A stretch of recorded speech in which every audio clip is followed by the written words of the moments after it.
guys, it's Stephanie, and today I wanted to do a book review over a book I really loved. It was actually a book I read over a month ago, but as soon as I read this book, I knew it was one I wanted to do a full review on because I just had a lot to say about it, and I really enjoyed it. And that book is A Head Full of Ghosts by Paul Tremblay. I read this early in October, and it was fantastic. If you don't know, A Head Full of Ghosts is about the Barrett family. It takes place, I think, in the early to mid 2000s. And it is about the Barrett family, who seem just like this normal suburban family. They have two daughters, Marjorie, who is 14, and Mary, who is 8. And Marjorie starts exhibiting this really erratic behavior. Therapy does not seem to be working.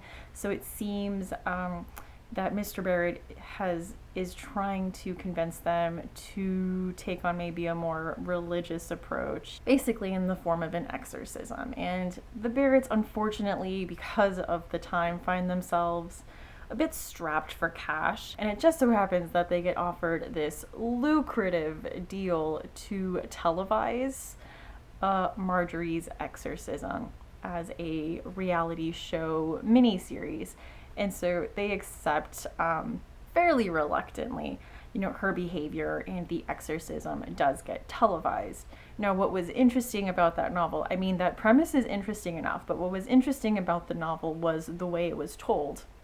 So 15 years later, the younger daughter, Mary, is being interviewed by a best-selling author. She wants to write a book about about the miniseries and what went on from Mary's point of view, being the younger sister.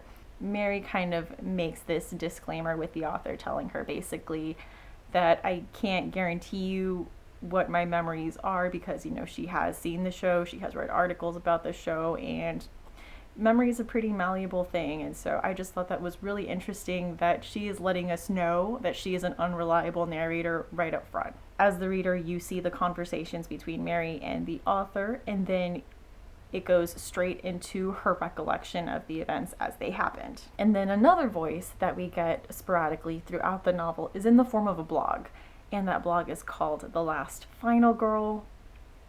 And this is a bit of a think piece on the whole series as it aired. And I thought it was absolutely fantastic, not just because The Last Final Girl as a title is a play on like a very popular horror trope, the final girl.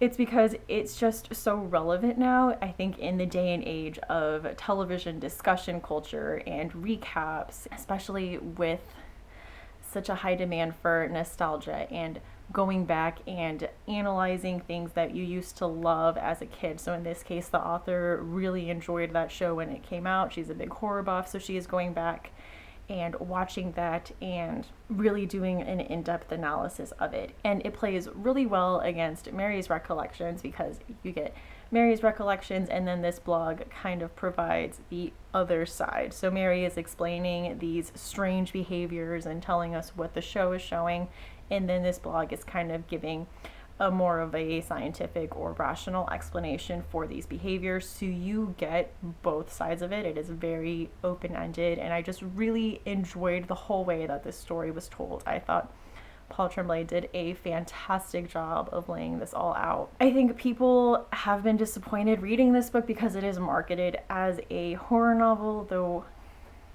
I would say it has horror elements. I would say it's a lot more sad than scary. This is a novel for people who love horror just by the sheer amount of nods to other works of horror, to other authors.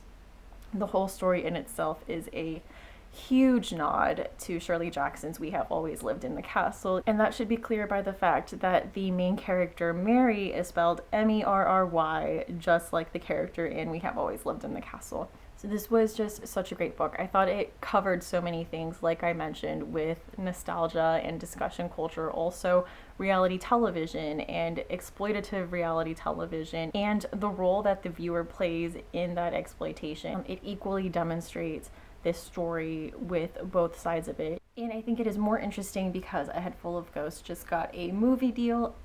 This is early December 2016, so depending on when you're watching this, the information on that obviously will change.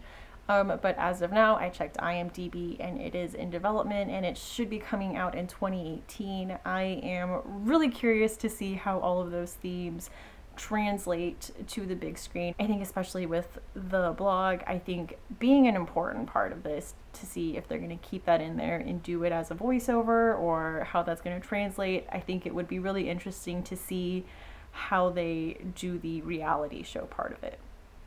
So it is something I definitely want to check out when it comes out. It was absolutely fantastic.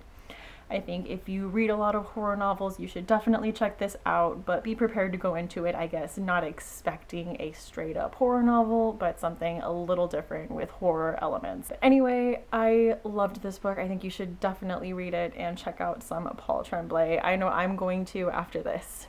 Anyway, guys, thank you so much for watching. Hope to see you again soon. Bye.